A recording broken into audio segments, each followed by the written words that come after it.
lot of these things. The Father's recording all of this, though. Bless all the poor, bless all the meek. If you listen to the shepherd, then you bless you the sheep. You the children of the Father if you live a life of peace. If you pure in your heart, then the Father you gon' see. Are you blessed if they persecute you for righteous deeds? Isaiah 5:20 in this world you gon' see. They gon' say you in the court, the devil mad he lost me. Y'all be blessed, they speak evil on our names falsely. Set a man against his son, cause this truth bring division. He ain't open up his eyes, this the truth, this division. Preach the gospel to the world, Christ the truth, this the mission. Cast your net into the sea, we salute if you fishing. Set a man against his son. Isaiah 53, y'all look what we done done. Luke 19, verse 27 when he come. He coming in the power of his Father when he come. He coming in the power of his Father, you can't run. We gon' be the light in this world full of darkness. My birds out at 623, they can't stop it. Get into this true straight crack, we gon' rock these laws on our conscience. Let your light shine, we gon' glorify the Father. The devil making war with the saints, get harder. He overcame the world, give him praise, give him honor. They could get in flesh, but their soul they can't bother. They go out the pain, try and do away with Torah. They paying us to sing, I'll be all out of order. Recompense coming, y'all the Father gon' restore ya. Isaiah 43, for his sons and his daughter. Romans chapter 7, verse 12 to these churches.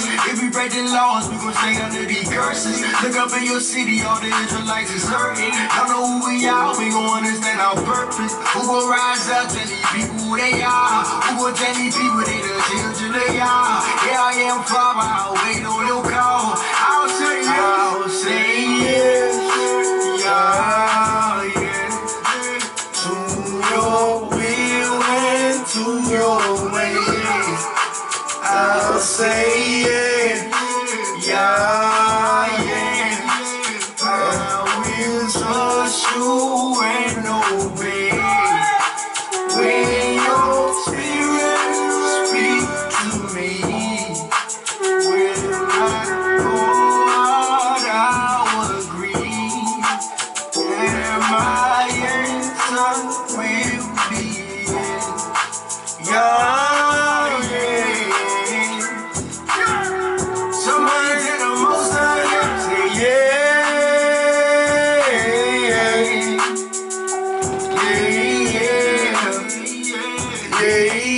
Somebody tell the Most High, yeah, say yeah. Hallelujah. Yeah. Somebody tell the Most High, yeah.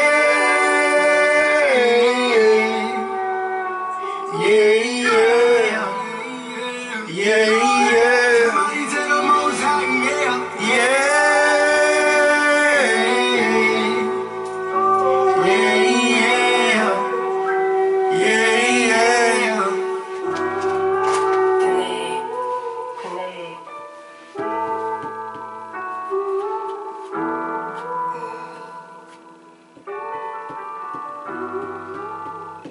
Shalom, shalom, shalom, Shabbat shalom, everybody, Shabbat shalom. Happy Sabbath day, happy Sabbath day. This is the day that the Most High have made, so let us be glad and rejoice in it. I hope your week has been a great week. I hope the Most High have really truly blessed you over and abundantly with love, kindness, and joy. I hope the Most High have really truly blessed your offsprings with wisdom and knowledge and understanding of His Word. I hope the Most High really truly have blessed you over and abundantly, more than your heart's desire. If you ask in the Father's name, you know, my week has been a good week. I can't complain too much, and I won't complain. I met this young brother at the gym the other day, and I've been studying with him on Wednesdays or Thursday. I just periodically study with him and listen. I basically just listen to his teachings, you know, to gather more information and different viewpoints and perspectives from people. you know, in their approach to teachings and things of that nature. And one thing I have learned this week about the young people who's really coming into the truth is that they spend a lot of time and dedication to the word. I mean, this young brother, he work out, they work out, and then after they go home and work out from working out, they're going to spend about 2 and 3 hours or 3 or 4 hours on studying the word. And what the Most High have shown me, and that is that whatever you put into something is what you'll get out of it. If you don't put a lot into it, you won't get a lot out of it. If you put a lot into it, you'll get a lot out of it. It's like investing. What are you going to invest? How much you're investing in Yahuwah? How much are you investing in Yahuwah? How much? How much time and energy are you investing in Him or the Word? So I learned that this week. You know, whatever you put into your job, your marriage, studying the Word, your exercise, or whatever it is, that is going to be your return. And that's what I learned. You got to dedicate whatever you're trying to do. You got to dedicate time and energy and emotions. You got to put all that effort into it in order for you to be successful. That's what I learned this week. Let us go ahead and go to Exodus chapter 20, verses 1 through 17. And it reads, and El spake all these words, saying, I am Yahuwah thy El, which I brought thee out of the land of Egypt, out of the house of bondage, and thou shalt have no other Els before me. And thou shalt not make unto thee any graven image or any likeness of anything that is in the heavens above or that is in the earth beneath. Thou shalt not, or that in the water under the earth. And thou shalt not bow down thyself to them nor serve them, for I, Yahuwah, am a jealous El, angry El, visiting the iniquities of the fathers upon the children, until the third and fourth generation of them that hate me, and show mercy unto thousands of them that love me and keep my commandments. Thou shalt not take the name of Yahuwah in vain. Thou shalt not take the name of Yahuwah thy El in vain, for Yahuwah will not hold him guiltless that taketh his name in vain. Remember the Sabbath day to keep it holy. 6 days shalt thou labor and do all thy work, but the seventh day is the Sabbath of Yahuwah thy El. In it thou shalt not do any works, thou nor thy sons, nor thy daughter, thy manservants, nor thy maidservants, nor thy cattle, nor thy strangers that is within thy gates. For in 6 days Yahuwah made the heaven and earth, the sea, and all that in them is, and rested the seventh day. Wherefore if Yahuwah blessed the Sabbath day and hallowed it, honor thy fathers and thy mothers, that thy day be long upon the land which Yahuwah thy El giveth thee. Thou shalt not kill, thou shalt not commit adultery, thou shalt not steal, thou shalt not bear false witness against thy neighbors, and thou shalt not covet thy neighbor's house, thou shalt not covet thy neighbor's wife, nor his manservants, nor his maidservants, nor his ox, nor his ass, nor anything that is thy neighbor's. So let us pray this morning. Our Father, which art in heaven, hallowed be thy name. Thy kingdom come, thy will be done on earth as it is in heaven. Give us this day our daily bread. Forgive us of our trespasses as we forgive those who trespass against us. Lead us not into temptation, but deliver us from evil. Thine to your kingdom, power to your glory, forever and ever, so let it be. Shalom, shalom, shalom. Or also Shalom, Shalom, Shalom. You know, they say Shalom is the ancient Hebrew word for shalom. And shalom just basically means peace. Okay?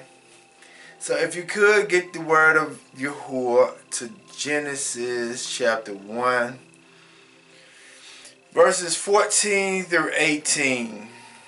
Genesis chapter 1, verses 14 through 18. And the key verse, and I'm mainly going to basically just deal with this one verse, but I'm going to read 4 verses 14 through 18. And the reason, it says in verse 14, it says, and El said, let there be light in the firmament of the heavens to divide the day from night, and let them be for signs and for seasons and for days and years. And let them be for light in the firmament of the heavens to give light upon the earth. And it was so. And El made 2 great lights, the greater light to rule the day, and the lesser light to rule the night. He made the stars also. And El set them in the firmament of the heavens to give light upon the earth, and to rule over the day and over the night, and to divide the light from the darkness. And El saw it was good. Let me read the key verse again. It says in Genesis chapter 1 verse 14, and El said, let there be light in the firmament of the heavens to divide the day from the night, and let them be for signs and for seasons and for days and years. If I may give a title of the text this morning. The title of the text this morning, this is a warning sign. This is a warning sign. Okay? Or this is a warning. Just keep warning. Okay? And the 2 words that I have for you today, is warning, warn, W-A-R-N. It didn't give the date, but I'm going to put one on it.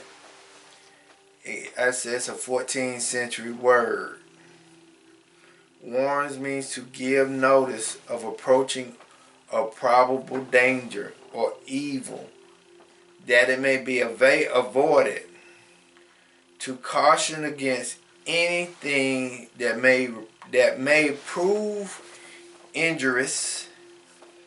Notice beforehand of the consequences that will probably follow continuously in some particular course. In a simpler form, what a warning is to give notice of approaching or probable danger or evil, that it may be avoided. It means to caution against anything that may prove injurious, or notice beforehand excuse me, beforehand of the consequence that will probably follow. Okay, the word sign. The word sign is a 13th century word. It means to make the sign of the cross. Okay, or it means to set a mark upon something. Upon something. It means to mark out, designate, mark with a stamp, distinguish, adore. It means to point out, signify, indicate. It means a token, something by which another thing is shown or represented, any visible thing. A sign is to set a mark upon, or mark out, or designate. So most of the time when you want to mark something, you put a distinguished mark, mark on it, a signature on it.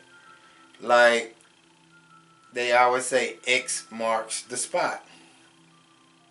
Understand that. X marks the spot. Okay? So now when we're talking about the book of Genesis, right? The book of Genesis is the most important chapter, Genesis chapter 1 verse 1, is the most important book, most important chapter in the book. It's the most important book. If you do not understand Genesis chapter 1, you could never understand anything else about the Bible or the Biblio. Because the simple fact is, you will not understand who Yahuwah is. You will not understand what he did, why he did it, and the purposes of everything. Hold on, let me also read this verse right here too, so that you can keep this in the back of your mind. Isaiah chapter 7 verse 11. I want you to keep this in the back of your mind. Okay? It says in verse 10 and 11, it says, Moreover, Yahuwah spake again unto Ahaz, saying, Ask thee a sign of Yahuwah thy El. Ask it either in the depth or in the height above. So what it's basically saying is, that's the one I want. Yeah, that's the one I want. Ask thee a sign of Yahuwah thy El. Ask it either in the depth or in the height above. Okay? So looking for signs, okay? Looking for signs. Okay? Talking about signs. Okay?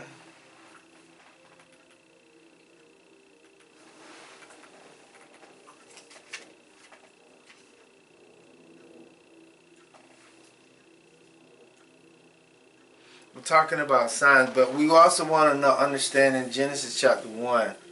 It's very important that we understand Genesis chapter 1. Because in Genesis chapter 1 verse 1 is very important.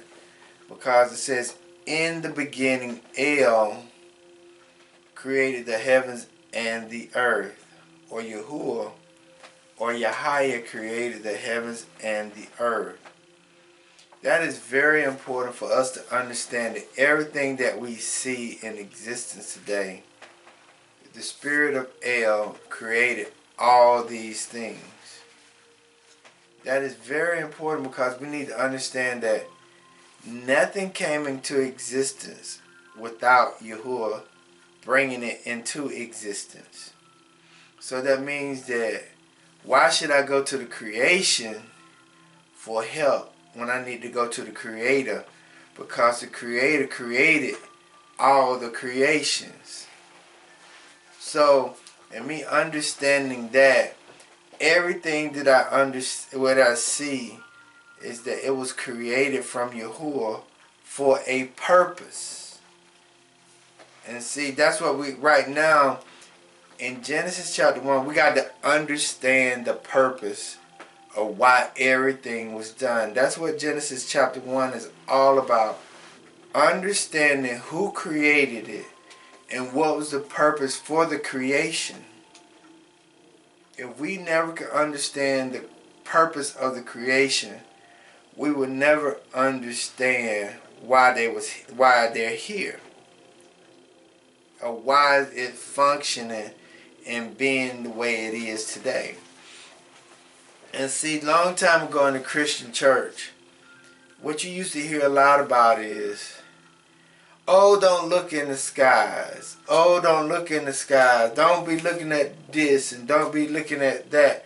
Or don't be looking at nothing in the skies because it is considered to be witchcraft. The Christian church used to tell everybody, don't look at the stars. Don't look at this stuff in the skies because it is considered to be witchcraft.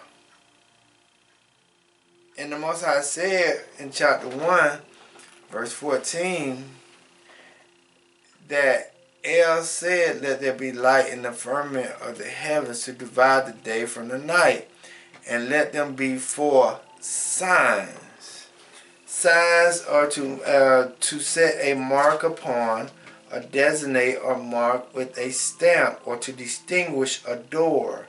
It means to point out. A mark means to point out. So long time ago, when you hear people still today, you know, they don't believe in zodiac signs, or they don't believe that all these things have some type of meaning to it. It doesn't mean that you have to worship. You don't supposed to worship it, but everything has a purpose. Everything has a meaning. So it's like when I was in prayer this morning.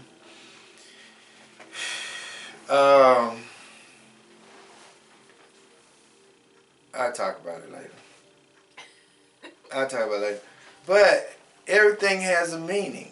I was asking a guy in the last week or so. I asked the guy two things. Asked both of them the same thing. I asked them when their birthday was, or when they came into existence, or however you want to say it. Their birthday. And one guy said, I was born on March the 8th. I said, so you're a Pisces? And we both started laughing when he said, yes, I'm a Pisces. I'm not saying I worship the zodiac signs. I'm not saying that I look at them on how I should look at my life. But those signs has understanding. Those signs have meanings to them. So when I say you're a Pisces, both of us started laughing because the next thing came out of his mouth is, you understand me now. And I said, yeah, I do. Because Pisces, people who are Pisces, they one day, they one person a day, the next day they're another person. Then the next day they're another person. So you'll never understand the Pisces because they have so many personalities. But that don't mean I worship that zodiac sign, but it gives me an understanding of the person. And then I asked another one of my co-workers, I said, when is your birthday? He said April 5th or 6th. I said, oh wow. And I started to understand him. And I started to understand. I said, now I understand why you are the way you are. And he said, and he's like, yeah. I said, okay, I get it now. Because he's an Aries, and Aries are very, very smart, intelligent people, but they're very scary. And they are not leaders, but they are very good assistants. They're very helpful if they want to understand their roles. They're very assistants. They are team players, but they're not leaders to an extent where they're going to take on the role. No, they won't take on the role, but they'll assist like a mug. They'll help you out in whatever you need to be done, but they're not leaders. But they're very good people. They're loyal. But that loyalty comes because they are an assistant. They're not the ones that take charge. They're not the ones that will be in the front. They're more in the background, so to speak. But they are very helpful in all of those things. So I understood that person. I said, now I get why you don't want to step out in the front, because the simple fact is you're an Aries. But everybody has different characteristics and traits. But it's not saying that I worship the zodiac, but it gives me an understanding of personalities. It gives me an understanding of personalities. But, you know, we was told a long time ago, never look at the signs in the sky. But everybody else was looking at the signs in the sky because they understood the markings, what the signs was in the skies was giving off. But only black people or African American or Hebrew people was told never to look at the sun. Never, never, never. Because if once we started to look at the signs in the sky, we could understand things more clearly. But because we was always told there's witchcraft on this and we was witchcraft on that, we never was able to understand anything. So that's what I'm talking about. The Most High, everything in Genesis chapter 1 verses 1, chapter 1 is very important for us to understand the purpose of His creation. It is to us to understand the purpose of His creation. Everything that he created, it has a purpose in it. Huh? The Aries are leaders. Aries are not leaders. Yes. No, they're not. They're not. They're passive leaders. They are Individuals are excellent leaders. they're great followers. They're great followers. Well, anyway, I want to go ahead and dive into Genesis chapter 1 verses 14 because I got a lot of information I want to talk about, because I think we need to understand some significant things that's coming up on April the 8th. And I want us to talk, I'm going to talk a little bit about that because I'm going to dedicate more of my time on it. Okay? But let us go ahead and read. And it says, and El said that let there be light in the firmament of the heavens to divide the day from the night, and let them be for signs, and for a season, and for days and years. Excuse me. I'm going to deal with the word light, and I'm going to deal with the word signs today, okay? Okay, the word light, I'm dealing with it. It's my first word I want to deal with, because we need to understand that the sun, the moon, the stars are all here for light. And they're trying to cover up the sun. They're here for light. They're here for us to be able to see certain things. So let us go to Deuteronomy chapter 4, verses 15 through 20. Because if we could never understand the purposes of the sun, the moon, and the stars, we will never understand the signs that's upon the earth. And it says, take heed. It says, take ye therefore good heed unto yourself. Because this is talking about idolatry now. This is talking about what you should not do. It's telling you this in this chapter. It says, take ye therefore of good heed unto yourself.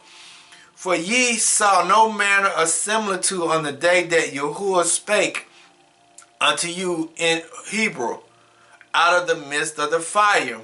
It says, lest ye corrupt yourself and make you a graven image, the similitude of any figure, the likeness of males or females, and the likeness of any beast that is upon the earth, the likeness of any winged fowl that flies in the air, the likeness of anything that creeps on the ground, the likeness of any fish that is in the water beneath the earth. Then it says, this is important because we should not worship these things. We should not worship any of this stuff that I just read. And it says, lest thou look up thy eyes upon heaven, and when thou seest the sun, the moon, and the stars, even all the host of heaven should be driven to worship them and serve them, which Yahuwah thy El has divided unto all the nations under the whole heaven. Okay, what the Most High was saying, we should not worship the sun, the moon, and the stars, or any armies of the heavens. We should not be worshiping birds. We should not be worshiping creeping things. We should be not worshiping anything. We should not even worship a male or female.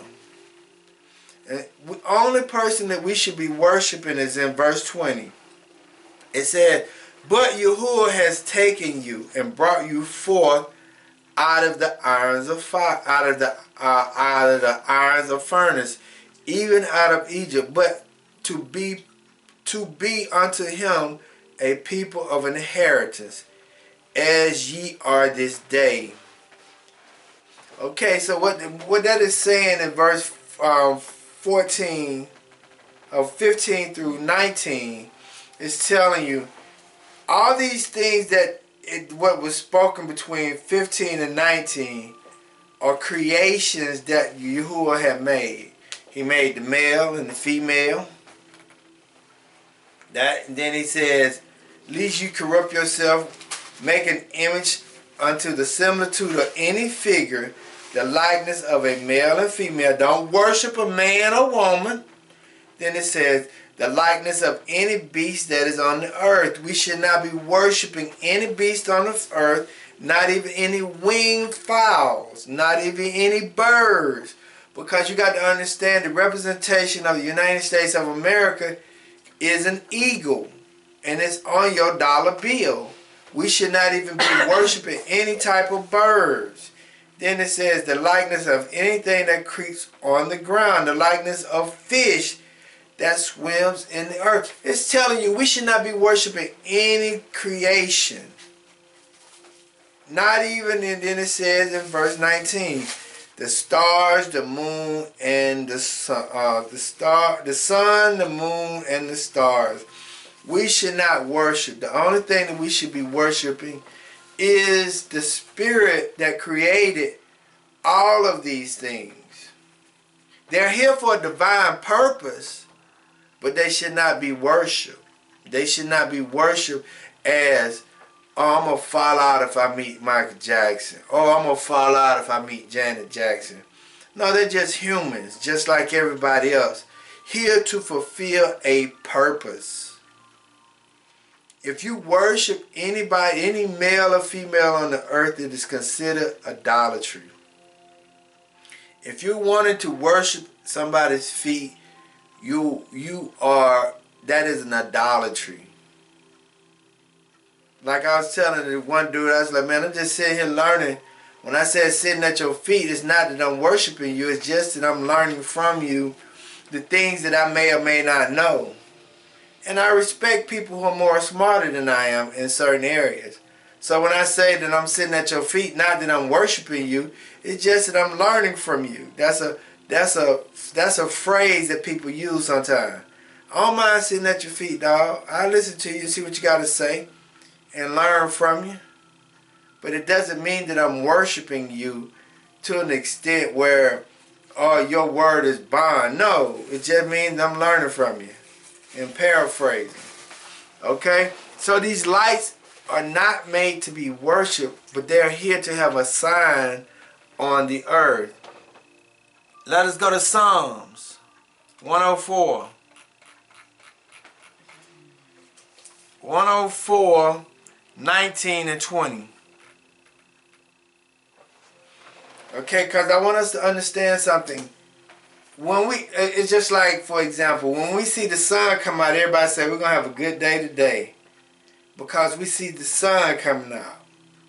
But when we see the full moon at night, we're like, man, there's going to be some crazy stuff going on tonight. It's going to be crazy. The full moon is out. Unconsciously or subconsciously, we recognize the signs, but we really don't acknowledge them or implement them into our lifestyle.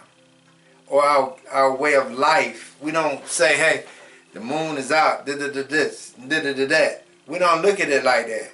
Even though it's in our mind, because the full moon messes with the tide in the ocean. Okay, and it says in Psalms 104, 19 and 20, it says, He appointed the moon for a season. The sun knoweth his going down. And thou makest darkness, and it is night, wherein all the beasts of the forest do creep forth. Okay, the young lion roar at their prey, and seek meat from ale. The sun arises, they gather themselves together, and lay them down in their den. But what I want you to understand is that everything, the moon for a season, the sun knoweth his going down. Understanding that the sun has a purpose for a certain period of time. The sun is here to bring daylight. The sun is here to bring daylight because the sun helps the food grow, the trees grow. The sun gives off energy to the earth. The sun does its purpose. What you gonna say? I said, but they block it a lot. Right, but you emphasizing that. But yes, they're using chemtrails to block the sun. They're absolutely using chemtrails to block the sun, but they can't do it. But the sun has its purpose. His purpose is to help the food to grow, help the trees to grow. Even the sun give off vitamin D. So it helps the earth in so many different ways. It helps the people to heal themselves. Okay? And the moon has its purpose at night, because if we have a full moon, you could be able to see much better than you when you don't have a moon at all. So also, most military wars are started on a full moon night, because the simple fact is they are able to see at night, and because of what energy the moon gives off. Okay? And let us go to Psalms 136, because I want us to understand the significance of these things. They're very important when it comes down to Yahuwah. And Yahuwah letting people know, hey, Yahuwah is letting you know that everything is created for a design purpose. I designed these things for a purpose. And when you understand their purpose, you can keep them in their, you won't take them outside and worship them. You just use them for what they're supposed to be used for. Like this pen. This pen is actually made to write. Okay? But when I want to use it for something else, like a stab pen or something else, I'm taking it out of its context. But its actual purpose is for me to write with. The sun is this paper, it's made to be written on. That's the purpose of it. Everything has its purpose. Okay? So Psalms 136, 7, 8, and 9. Because I want us to understand that the light, the sun, the moon, and the stars have their purpose. Okay? And they are there for signs, seasons, years, and days. Okay? Then it says, and to him that made great lights, for his mercy endures forever. The sun to rule by day, listen to that. The sun to rule by day, his mercy endures forever. The moon and stars to rule by night, for his mercy endures forever. To him that smote Egypt in their firstborn, for his mercy endures forever. So what this verse 7, 8, and 9 is telling you, the sun has a purpose, and what his purpose is for. The sun is to rule the daytime. The moon and the stars are to rule the nighttime. That is the light. That's their purpose. The sun and the moons and the stars, they're there, have their purpose. Okay? They are signs and wonders. Okay? So now let us go to the word sign. Let us go back to Genesis chapter 1, verses 14. Because it says, and El said, let there be light in the firmament of the heavens to divide the day from the night, and to let them be for signs. And I want to deal with the word signs for a minute, okay? Because we want to understand that signs are to set a mark upon, mark out, to designate, mark with a stamp, or to point out, signifies, indicate. Okay, that's what a sign is there to do, is to point out, to signify, or to indicate. Let us go to Joel. I'm going to give you some examples of the sign. Let us go to Joel chapter 2. Joel chapter 2, and we're talking about the day of Yahuwah, okay? Okay. Joel chapter 2 is talking about the days of Yahuwah and judgment days on the earth. And it says, I'm going to go to verse 6, 7. No, I'm going to go to 7. I'm going to go to 7, 8, 9, and 10. Okay, he's talking about the days of Yahuwah. So let us see what's going to happen on the earth during the days of Yahuwah. And it says, they shall run like mighty men, and they shall climb the walls like men of war, and they shall march everyone on his ways. Everyone on his ways, and they shall not break their rank. Okay? Neither shall one thrust another, they shall walk everyone in his path. And when they shall fall upon the sword, they shall not be wounded. And they shall run to and fro in the city, and they shall run upon the walls, and they shall climb upon the houses, and they shall enter in at the window like a thief. Listen to this. The earth shall quake before them, the heavens shall tremble.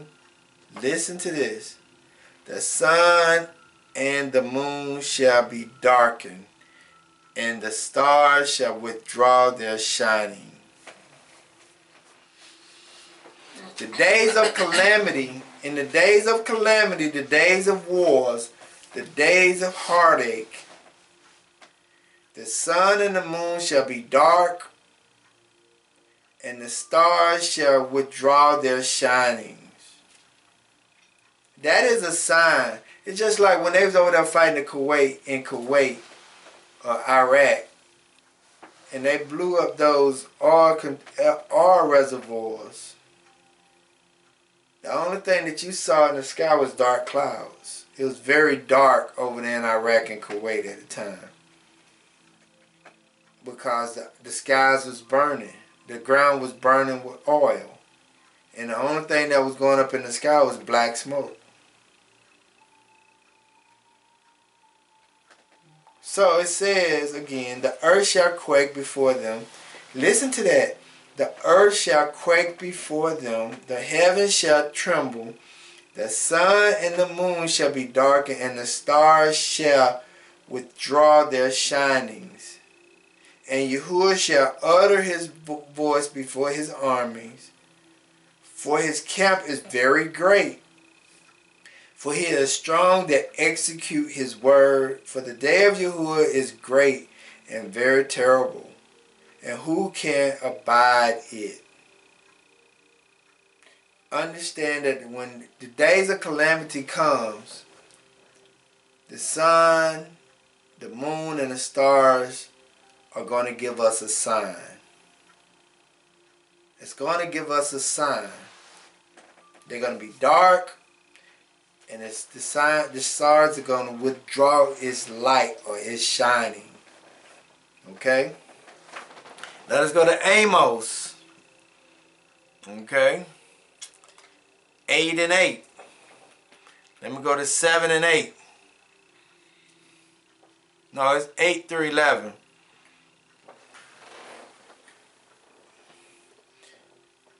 Let me go to 7, 8, 9, 10, and 11. And it says, Yahuwah has sworn by the excellence of Jacob. Surely I will never forget any of their works.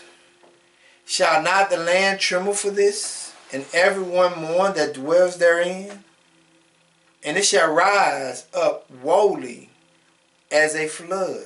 It shall be cast out and drowned as by the flood of Egypt.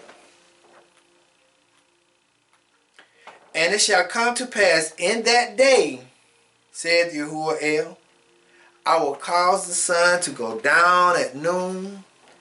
I will darken the earth in the clear day. I will turn your feast into mournings, all your songs into lamentations, and I will bring up sackcloth upon all loins and baldness upon every head. I will make it as the morning of an only son, and the end thereof as a bitter day.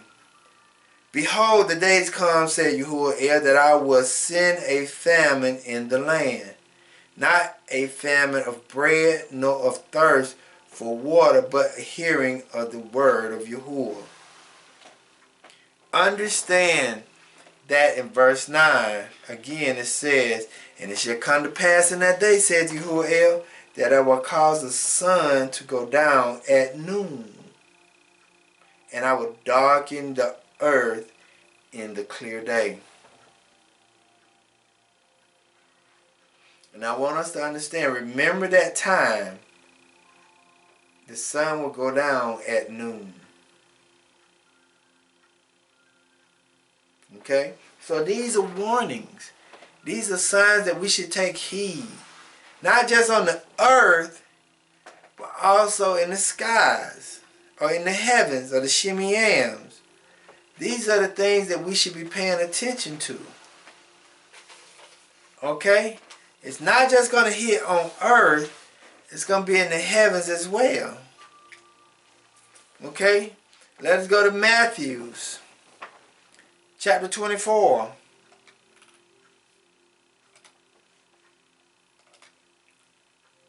Verses 29 and 30. Because these things are here. The sun, the moon, and the stars are lights. And they're lights. The sun is to rule the day, the moon, the stars, the rule the night. But they are also here to give us signs. To give us an indication of something to get ready to happen. Okay, it says in Matthew chapter 24, verses 29, it says, immediately, listen to this, immediately after the tribulation of those days shall the sun be darkened, and the moon shall not give her light, and the stars shall fall from heaven, and the powers of heaven shall be shaken. Listen to this. Then shall appear the signs of the Son of Man in heaven. And then shall the tribes of the earth mourn. And they shall see the Son of Man coming in the cloud of heaven with power and great glory. So we have to understand that the sun, the moon, and the stars are signs and indication for something is about to happen. That's why everybody be looking at, oh, that's the blood moon. It's like every month we should start the Sabbath after the new moon. That's why these things are here for us. It's an indication for us on when we should start to do things. It's just like the new year is coming up. When the new year comes up, 14 after the full moon is when we have Passover.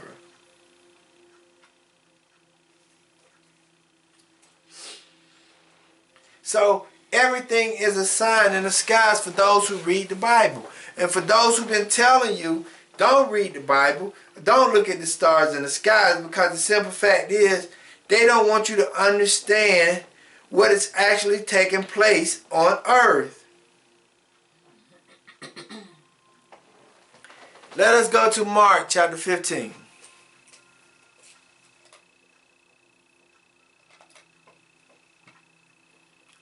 Mark chapter 15 verses 32 through 39. Okay, this is the day that Christ or the Messiah was crucified. This is the day that the Messiah or Christ was crucified, okay? And it says, in verse 32, it says, let Christ, the King of Israel, descend now from the cross, that we may see and believe, and that they were crucified with him that reviled him. Listen to this. And when the 6th hour was come, there was darkness over the whole land until the 9th hour. Understand eclipse. That was an eclipse at the time. That was an eclipse. Okay? Listen to it again. It says, and when the 6th hour was come, there was darkness over the whole land until the 9th hour. And the 9th hour, and at the 9th hour, Yahushua cried, or Yahshua cried with a loud voice, saying, Eli, Eli, lama sabachthani, which is being interpreted, my God, why thou hast forsaken me. Eli, Eli, lama sabachthani means, my God, why thou hast forsaken me. Then he goes on to say in verse 35, and some of them that stood by, when they heard it, said, behold, he calleth Elijah. And one ran and filled a sponge full of vinegar, and put it on a reed, and gave him to drink, saying, let alone, let us see whether Elijah will come to take him down. And Yeshua cried with a loud voice, and gave up the ghost. The veil of the temple was rent in twine from the top to the bottom. Listen to this. When the centurions, which stood over against him, saw that he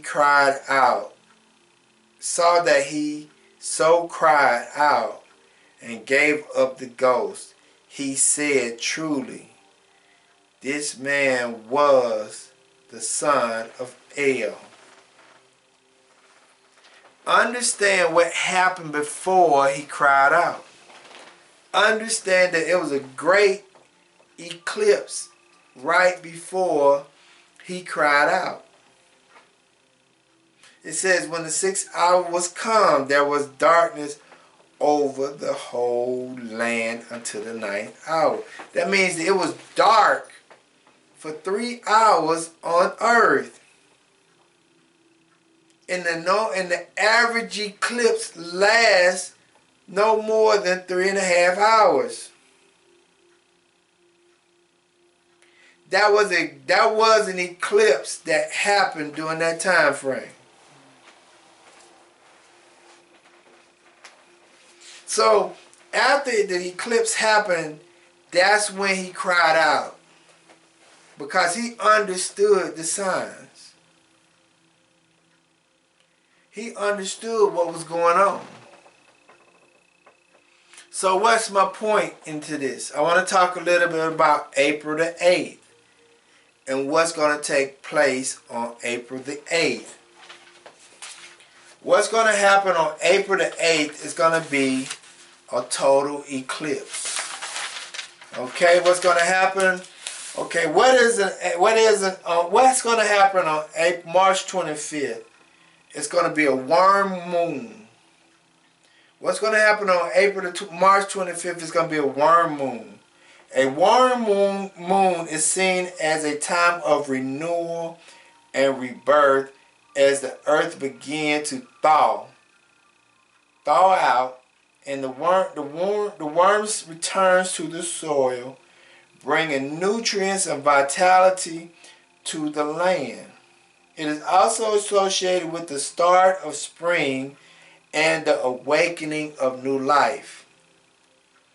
Understanding that on March 25th is the beginning of spring. Okay? And it's considered to be the worm moon. The worm moon is seen as a time of renewal and rebirth as the earth begins to thaw, and the worms return to the soil, bringing nutrients and vitality to the land. It is also associated with the start of spring and the awakening of new life. Understand that. But also understand that we're going to have a lunar eclipse on the same day. We're going to have a lunar eclipse on the same day as the worm moon. Okay, what's a lunar eclipse? An astrological event that occurs when the moon moves into the earth's shadows, causing the moon to be darkened. Occurs every 6 months during the full moon phase. So what's going to happen on March 25th?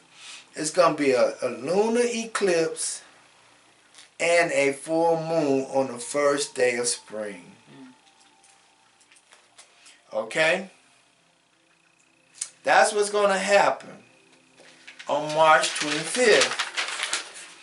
Okay, so what's going to happen on April the 8th?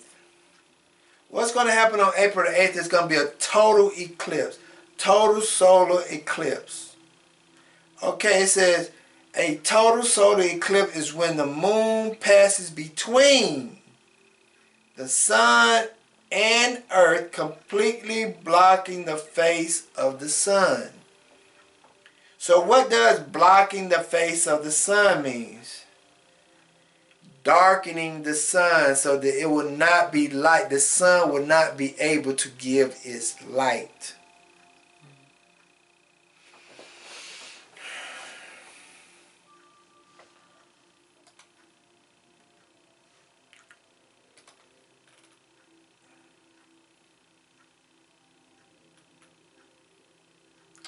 Okay, as it says in Joel chapter 2 verse 10, it says, let me read it again. A total solar eclipse is when the moon passes between the sun and earth, completely blocking the face of the sun. Blocking the face of the sun means darkening the sun. The sun will not be able to give its light. In Joel chapter 2 verse 10 it says, the earth shall quake before them, the heavens shall tremble, the sun and the moon shall be dark. Shall be dark, and the stars shall withdraw their shinings. So understand that the total eclipse is going to be able to block out the sun, and it will not be given its light on April the 8th. Okay? So, we're talking about total eclipse. What happens on total eclipse? The sun will be dark. The earth will be dark. When the last time we had a total eclipse? We had a total eclipse in 2000, August 17, 2017. That was the first time we had a total eclipse. And it came from Selma, Oregon. No, not Selma, but Salem. Salem, Oregon. It came in on August 21st on 2017. Salem, Oregon. It started to enter into this atmosphere of the United States at the point of Salem, Oregon. Salem also means Jerusalem. Understanding that the children of Israel was in Jerusalem. We was in Jerusalem. Salem means Jerusalem. Okay?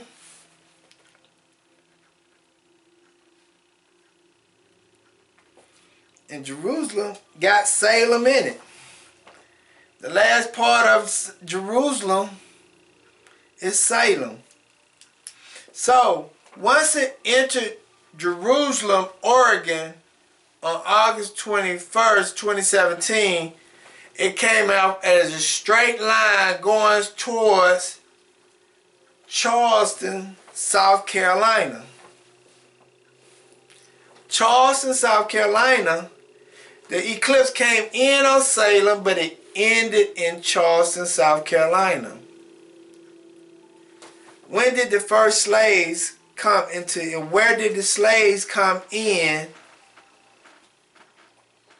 What port did the slaves come in at?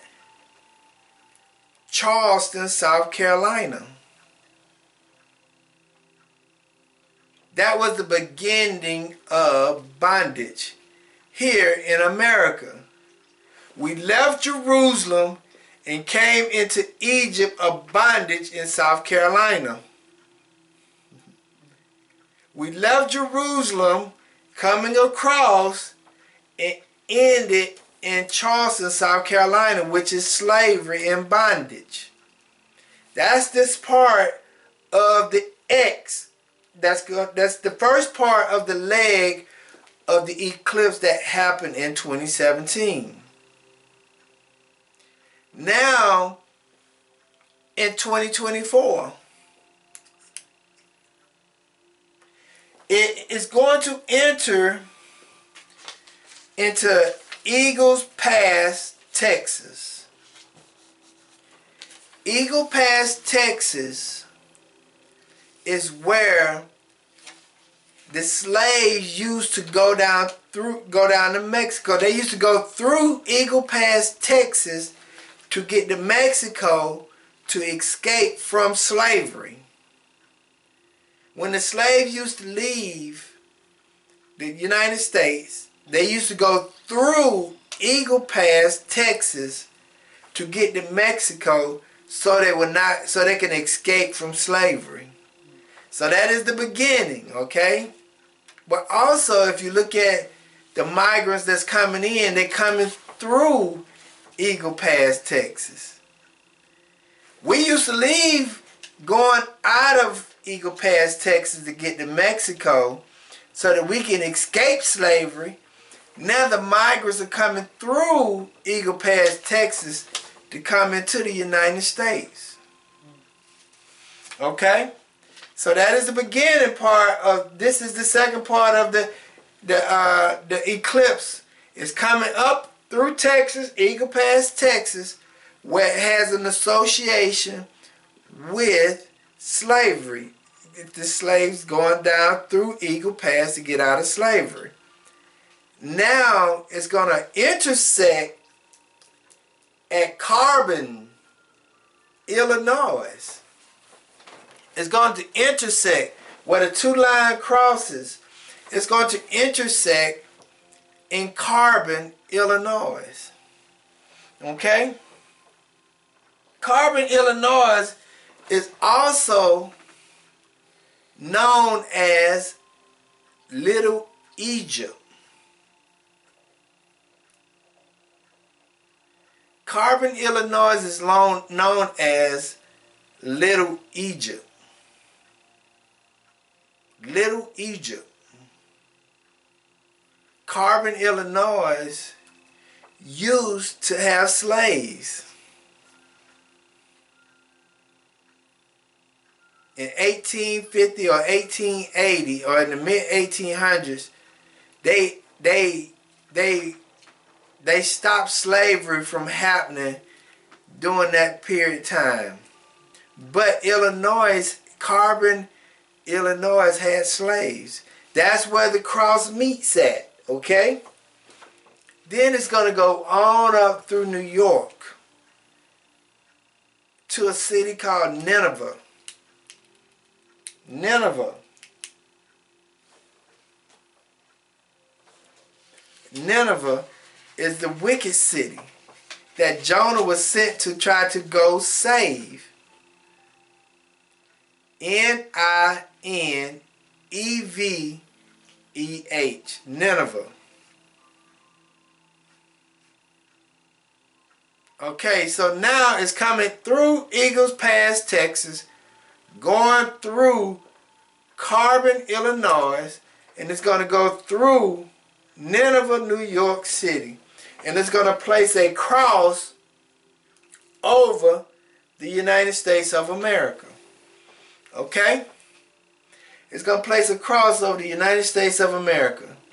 So, what that cross represents in ancient Hebrew? What does that cross represent in ancient Hebrew? The cross represents Tav, T-A-V, Tav, T-A-V. It represents an ancient mark called Tav, T-A-V. Okay? It's the 22nd letter of the Hebrew alphabet. It has a numerical value of 400. Listen to that. The X that's going to represent the solar eclipse and total eclipse on April the 8th has a numerical value of 400. So let me go somewhere really fast with that. In Genesis chapter 15, verse 13.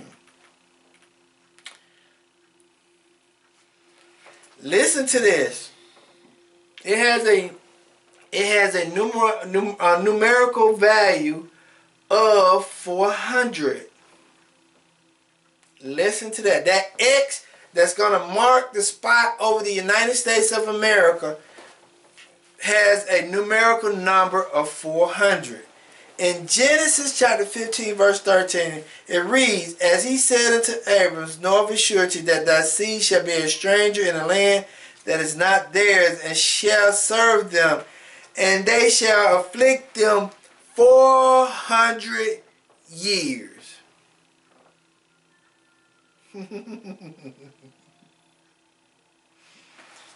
That's that numerical number, or that X that represents 400, also is a representation of Genesis chapter 15 verse 13. Understand that. Then it says, the mark that looks like a cross or an X that marks the spot, the photograph of that mark symbolizes ownership, to seal, to make a covenant, to join two things together, or to make a sign. The sign is over the United States of the 400-year prophecy has been lifted. Understand that for the children of Israel. Then it goes on to say the Tav is the last letter for the Hebrew word emet, which means truth. Significantly, emet is made up of the first, middle, and last letter of the Hebrew alphabet. Then it says in the last thing, it says, when someone says from a left to Tav, they are describing something from the beginning to the end. Understand that what got me was, it says that X marks the beginning to the end. So now when I relate that to the beginning and the end, I look at the eclipse that started in Oregon, which was Salem, Oregon, and it came down to Charleston, South Carolina. See, the children of Israel was in Jerusalem living a happy life. But because of their disobedience, they had to go into slavery. That is when we talk about Deuteronomy 28. Deuteronomy chapter 28, verse 15. It says, but it shall come to pass if thou wilt not hearken unto the voice of Yahuwah thy El, and to observe to do all his commandments and his statutes, which I command thee this day, that all these curses shall come upon thee and overtake thee. Okay? Then it says if we don't obey, we're going to be taken. Something's going to happen. So what's going to happen? Let's go down to Deuteronomy chapter 28 verse 68. Because we got to understand, we left Jerusalem and then we went into Charleston on slave ships in bondage. Then it says in Deuteronomy chapter 28 verse 16, and it says, and Yahuwah shall bring thee into Egypt again with ships, by the way whereof I spake unto thee. And thou shalt see it no more again, saying you won't see your homeland no more again. And there ye shall be sold unto your enemy for slave men and slave women, and no man shall buy you. Understand that we left Jerusalem and went to Charleston. Then some of us tried to escape on the second one on 2024. Some of us, you see the migrants coming through Eagle Pass, and some of us tried to leave Eagle Pass. But understand where the cross intersects. Where the cross intersects is where the middle part of Deuteronomy was. I mean, Deuteronomy 28 is. We were slaves in Carbon, Illinois. We were slaves in Carbon, Illinois. We were slaves. And it says, I'm just going to read a couple of verses out of Deuteronomy chapter 28. Okay? It says in verse 20, chapter 20, Deuteronomy 28 and 50, it says, a nation of fierce countenance which shall not regard the person of old and show mercy, show favor unto the young. And he shall eat the fruit of thy cattle and the fruits of thy land until thou be destroyed. See, slavery in Carbon, Illinois destroyed us. And it says, and which also shall not leave thee neither corn nor wine or oil, or the increase of thy kin, or the flocks of thy sheep, until he had destroyed thee. See, in the middle of the X where it meets, we was in slavery. Charleston is where we was brought in, but where the meet point is where we was enslaved at.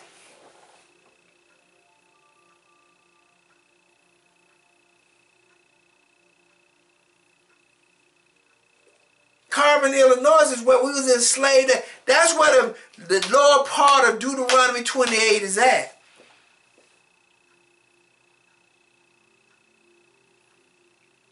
So when you see it leaving out, going to Nineveh, New York, and on up through Lee, Maine, is where the Most High wanted to destroy Nineveh. Jonah didn't want to go to Nineveh because he hated Nineveh because of what Nineveh did to him and his people.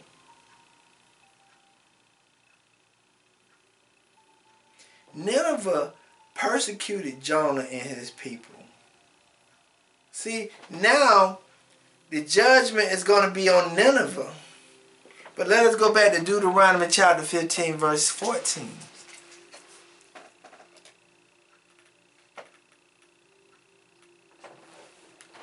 Genesis chapter 15, verse 14. I'm just going to read some headlines, okay? See, now the eclipse is leaving out of the United States, going through Nineveh, New York. Okay, it says, and also that nation whom they shall serve will I judge, and after they shall come out with great substance. See, if Jonah would have never went to Nineveh, Nineveh would have never been saved. Because what Nineveh did to the children of Israel in Carbon, Illinois, if somebody didn't go to Nineveh to save them, they would have never been able to be saved. So let me read you a couple of titles of an article. Because nobody's trying to save the U.S. because the U.S. can't be saved.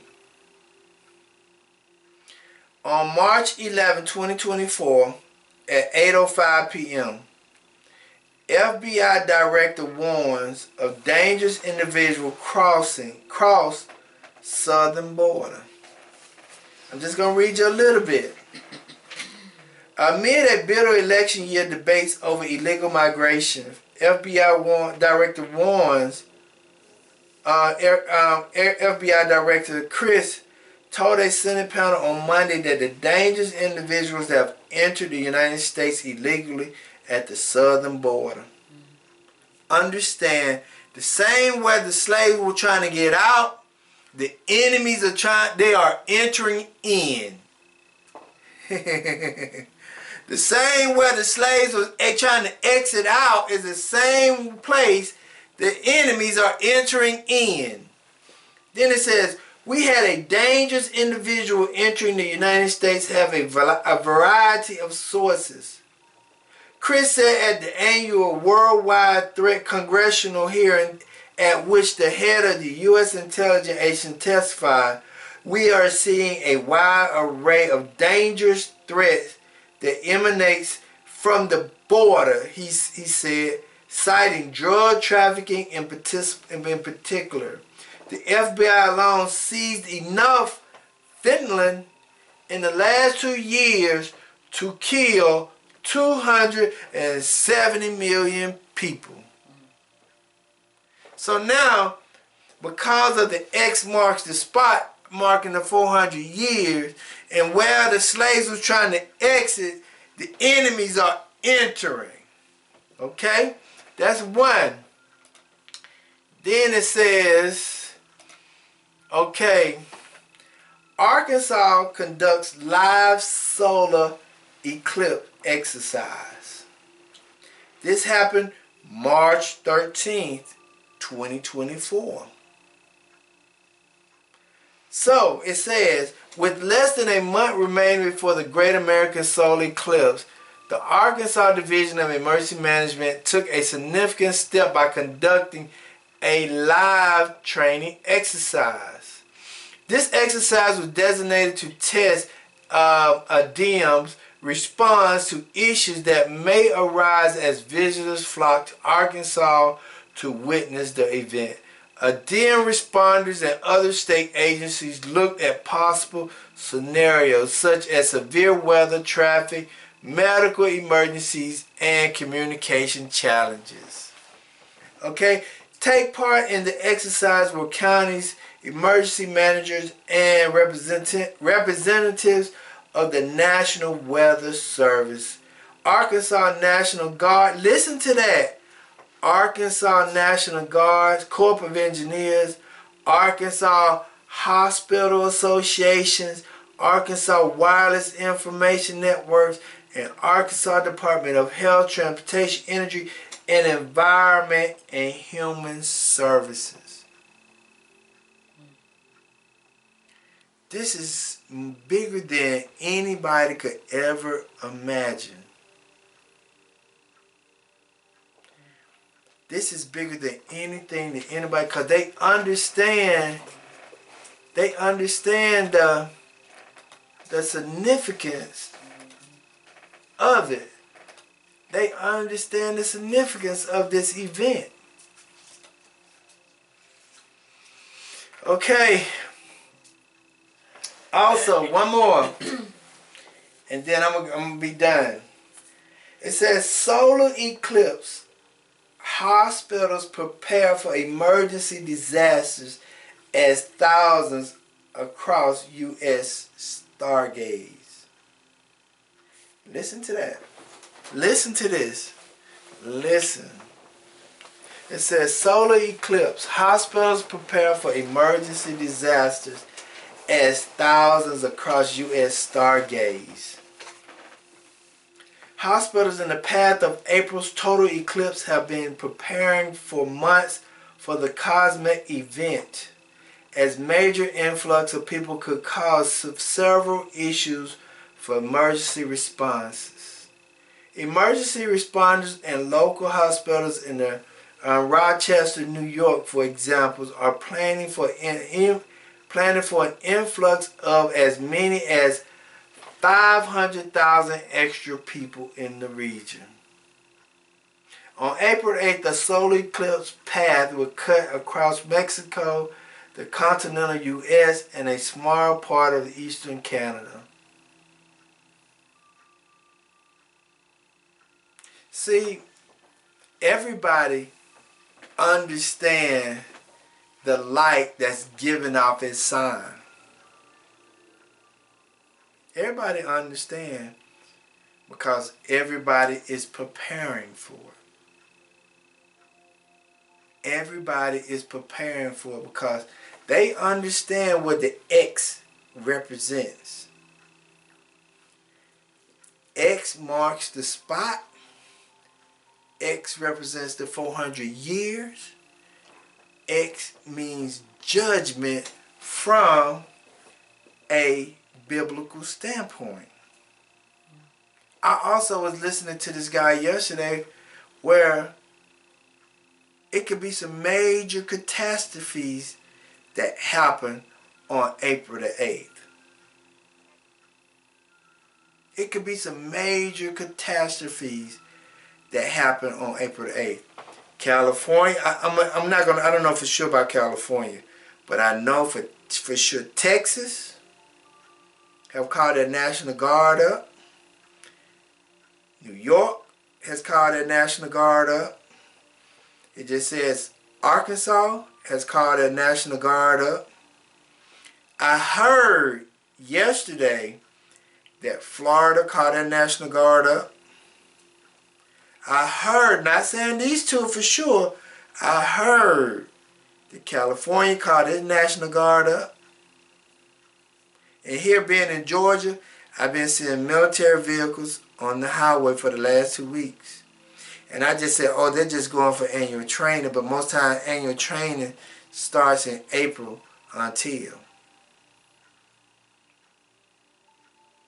So I don't know how many other states have called their National Guard up due to this major total eclipse.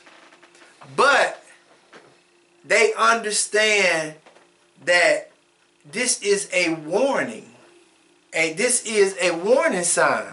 They understand that this is a warning sign. They understand that something major is going to happen after this eclipse. Because what's taking place now has never, ever taken place. I ain't going to say never, ever have taken place. But what's taking place is so significant. You got X marks the spot over the United States. You got Jerusalem to bondage, and then you got Eagles Point to Nineveh. In the middle is small Egypt, where you enslave the people. No, this is a very biblical sign that's taking place. So I'm asking you to take heed to the warning signs. I can't tell you what not to do, and I can't tell you what to do. But what I am going to say to you is you need to be praying and fasting and asking the Most High to tell you what you need to be doing during this time period. Because if you ain't got your food, your water, your ammo, all your stuff now, and then something major happens on April the 8th, you just out of luck. And the reason why you're out of luck is because we did not pay attention to the signs that was in the sky. Because we was never told to do so. So that concludes the teaching for the day. The title of the text is, This is a Warning. This is a warning sign to you. This eclipse about to happen, it's a warning sign. And I ask you to take heed to that and do what you think you have to do. You need to take your go bag in your car. If you're going to work, you need to take your to-go bag. You need to have your little walkie-talkie. You need to make sure you have you some water in your car. You need to make sure you have your protection, because we don't know what's going to take place. I'm not trying to scare you. I don't even know what's going to happen. I really don't, and can't nobody say. We can hear speculations, but this is just a warning sign to you. Pay attention to what's going on. Okay? So, Abba, as we come to you today, we thank you, we bless you, we praise you, we give you all the honor and the glory. Abba, we thank you for everything you have done and what you continue to do. Abba, we just ask that you continue to let us hear the way you want us to hear, see the way you want us to see, and speak the way you want us to speak. Abba, we ask that you continue to let us take heed to these warning signs that you're giving us in the heavens, so that we'll know what time we're in, what season we're in, because we understand that the judgment is here over the earth right now in the United States. And we understand the enemies are coming from the bottom to the top to bring judgment on the land. So Abba, we ask that you just protect your people who's in this crossfire. We ask that you continue to let us know what we need to do, how we need to do it, and when we need to do it. We ask that you just continue to lead and guide us and cover us in the ways that you want us to be. And cover us in our direction. Continue to guide us. Continue to heal our minds. Let us be prepared for use physically and spiritually, Father. Because you said in your word, he that endures to the end shall be protected. So we ask that you continue to protect us and let us endure until the end. And all these things we pray in your higher name. So let it be. Shalom, shalom, shalom. Shalom, shalom, shalom. You have a blessed one.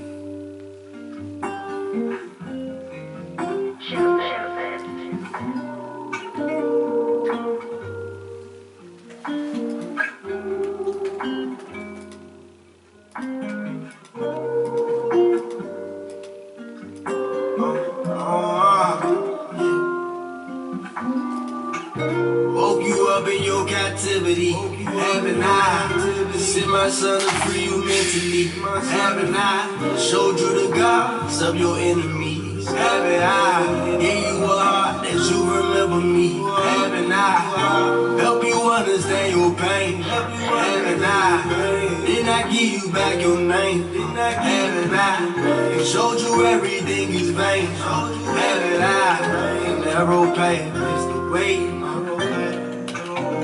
His word don't come by void. An everlasting covenant he made we can't avoid. We still see that rainbow in the sky, cause this is story. The almighty power of Yah give us glory. Babylon is falling right before you. Haven't I? Hosea 1 and 10, Yah we roll you. Haven't I? The valley of the dry done came alive. Haven't I? Hosea 6 and 2, we been provided. Haven't I? He done sent his messengers to open up our eyes. He done sent Messiah, laid his life down and died. He telling all his prophets, y'all, he done heard our cry. He telling all his prophets, y'all, he done heard our cry. See your mighty hand, you see the affliction, but get us out this lane. We know you don't change, but do it all again. Lifting up this rod over waters, trust your plan. We gon' trust your plan. Haven't I woke you up in your captivity? Haven't I sent my son to free you mentally? Haven't I showed you the gods of your enemies? Haven't I gave you a heart that you remember me? Haven't I help you understand your pain? Haven't I did I give you back your name? Haven't I showed you everything is vain? Haven't I? A narrow path is the way.